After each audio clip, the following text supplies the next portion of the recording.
Hi friends, Google പേയിൽ ഒരു trick നോക്കാം. അപ്പൊ അതിനായിട്ട് നമുക്ക് ആദ്യം ഗൂഗിൾ പേ ഓപ്പൺ ചെയ്യാം. ഇനി നമുക്ക് നമ്മുടെ ഫ്രണ്ട്സിന് ആർക്കെങ്കിലും നമ്മുടെ QR കോഡ് അയച്ചു കൊടുക്കണമെന്നിരിക്കട്ടെ. അതിനായിട്ട് നമ്മുടെ പ്രൊഫൈൽ പിക്ചർ ഓപ്പൺ ചെയ്യാം. ഇവിടെ നമ്മുടെ പ്രൊഫൈൽ പിക്ചറിന്റെ അടുത്ത് QR കോഡ് ഉണ്ട്. അതെല്ലാം എന്നുണ്ടെങ്കിൽ താഴെ നോക്കാമെങ്കിൽ യുവർ QR കോഡ് എന്ന് പറയുന്ന ഓപ്ഷൻ കാണാം. എവിടെ വേണമെങ്കിലും നമുക്ക് ക്ലിക്ക് ചെയ്യാം. അവിടെ ക്ലിക്ക് ചെയ്യുന്നുണ്ടെങ്കിൽ നമ്മുടെ QR കോഡ് ലഭിക്കുന്നതായിരിക്കും. ഇനി QR കോഡ് ലഭിക്കുന്ന ആ ഒരു പേജിന്റെ മുകളിലായിട്ട് ഒരു 3 ഡോട്ട്സ് കാണാം. അത് ക്ലിക്ക് ചെയ്യാമെങ്കിൽ ഇവിടെ സെറ്റ് എമൗണ്ട് എന്നതുണ്ട്.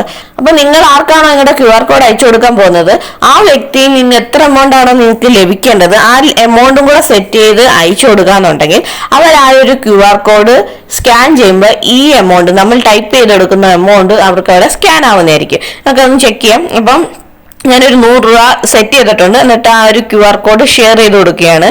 അപ്പൊ നിങ്ങൾക്ക് വാട്സപ്പ് വഴി എങ്ങനെ വേണേലും നമുക്കത് ഷെയർ ചെയ്ത് കൊടുക്കാം. ഇനി ആ ഒരു QR കോഡ് സ്കാൻ ചെയ്യുന്ന വ്യക്തിക്ക് ഇത്തരത്തിലാണ് കാണാൻ സാധിക്കുന്നത്. അവിടെ 100 രൂപ എന്നുള്ളത് ഓട്ടോമാറ്റിക് ആയിട്ട് വന്നിട്ടുണ്ട്. ഇനി ആ ഒരു വ്യക്തി അത് പേ ചെയ്താൽ മാത്രം മതി. അപ്പൊ ഇങ്ങനെയുള്ള സിമ്പിൾ ആയിട്ടുള്ള ട്രിക്ക് ഗൂഗിൾ പേയിലുണ്ട്. അപ്പൊ ഈ ട്രിക്കിനെ പറ്റി നിങ്ങൾക്ക് അറിഞ്ഞുകൂടാന്നുണ്ടെങ്കിൽ താഴെ ഒന്ന് കമന്റ് ചെയ്തേക്കണേ.